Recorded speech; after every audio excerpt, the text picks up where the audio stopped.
Hello everyone. তো বহু যুগ পর আমি একটা ভিডিও নিয়ে চলে এসেছি তোমাদের সাথে, তাও এটা এখনকার না, এটা জানুয়ারি মাসের ফার্স্টের দিকে ছিল। আমরা তখন বাড়িতে একটা ছোটোখাটো পিকনিক করেছিলাম ছাদে। পিকনিক মানে আমরাই খুব খেয়েছিলাম ছাদে উনুনে রান্না করে। আমাদের পাড়াতে না এই কাকুটা প্রতিদিনই মিষ্টি বিক্রি করতে আসে। এখন যেহেতু গুড় পাওয়া যাচ্ছে নলেন গুড়, ওই জন্য নলেন গুড়ের রসগোল্লা, তারপরে পাশে ল্যাংচা, সরভাজা, আরও অনেক রকমের মিষ্টি ছিল। তারপর এখানে আমি গোপালের জন্য কয়েকটা লাড্ডু নিয়েছিলাম, আর এই ছোট্ট লাড্ডুটা না উনি আমাকে এমনি দিয়েছে। যখনই বলেছে আমি গোপালের জন্য নিচ্ছি লাড্ডু, তখন উনি বলে তোমার গোপালকে তুমি এটা দিও। ওই ছোট্ট লাড্ডুটা উনি গিফট করেছিল গোপাল। তারপর আমি এখানে মাংসর জন্য কিছু মশলা পেস্ট করে নিচ্ছিলাম, আর আজকে বাটা মশলা দিয়ে মাংস রান্না হবে। তাই গরম জলের মধ্যে আমি শুকনো লঙ্কা, গোটা ধনে, গোটা জিরে আগে থেকে ভিজিয়ে রেখেছিলাম, তারপর ওটা পেস্ট করে নিয়েছিলাম। আর এই যে আরেকজন আমাকে সাহায্য করতে চলে এসেছে। আমি যখনই মিক্সি চালাই না কেন ও থাকবেই। সবই ঠিক আছে, তার মধ্যেখানে আমার ক্লিপটাই বেঁকে গেছে। হ্যাঁ, আমি এবার ছাদে যাব। তুমি কি নিয়েছো? তেল? তুমি কি নিয়েছো পিকনিকে? আমি হলো মাংস। মাংস, আমি মশলা। কোথায়? এই তো, চল ভাই। চলো ছাদ অভিযান। সাইকেল যান।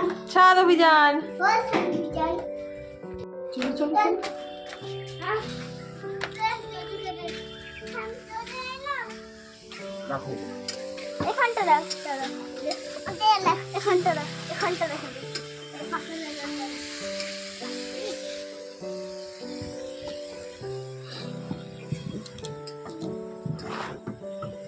তো দেখতেই পেলে এখানে মশলা টশলা সমস্ত কিছু রেডি হয়ে গেছে, আর মাও বসে পড়েছে রান্না করার জন্য।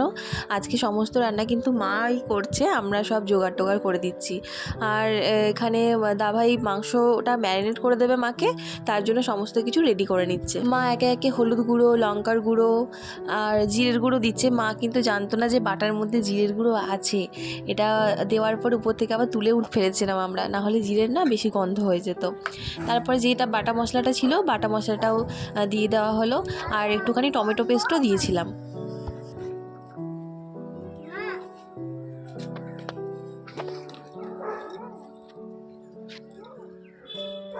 এই তো মাংস আমাদের ম্যারিনেট মোটামুটি কমপ্লিট।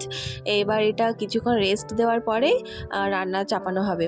আর এই পাশে মা একটা মিক্স ডাল করেছিল, সমস্ত কিছু ফুলকপি, গাজর, বিনস, মানে ভেজ ডাল যা যা দিয়ে হয় আর কি, সব কিছুই দিয়েছিল। পড়ে যা। ভাই দেখ তো ওর মধ্যে আছে নাকি? সেই তো এটা আবার বার হয়ে যায়। দেখ তো আছে নাকি? তাহলে আমাকে দিয়ে দিতে একটা। আছে? মা তো এই পাশে রান্না বান্না করছে, আর এই পাশে দুই ভাই বোন বসে বসে খেলা করছে।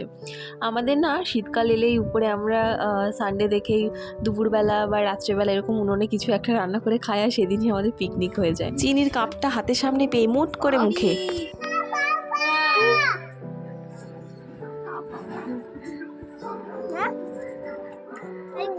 ওইখানটায় ছিল রে, ছিল, এখন অন্য ছেলে চলে এসেছে। গিয়ে জল ফুটছে, বাবারে পায়ে লাগলো। তো কালার ভালো এসেছে। বহুদিন পর রান্না করলাম। মা যেহেতু এখন রান্না বান্না করেই না সেরকমভাবে, মানে আমরা যখন বলি যে তোমার হাতে ওটা খেতে ইচ্ছে করছে বা তুমি ওটা বানাও, তখনই একমাত্র রান্না বান্না করে, না হলে মায়ের খুব একটা প্রয়োজন পড়ে না রান্না করার। তো ওই জন্য মা বারবার শুধু বলে যাচ্ছে যে কি জানি কেমন হয়েছে, কি জানি কেমন হয়েছে, কেমন লাগছে দেখতে, বারবার শুধু একই কথা বলে যাচ্ছিল। ওই জন্য আমি বললাম তো ভালোই হয়েছে কালারটা, সত্যি খেতেও খুবই ভালো হয়েছিল।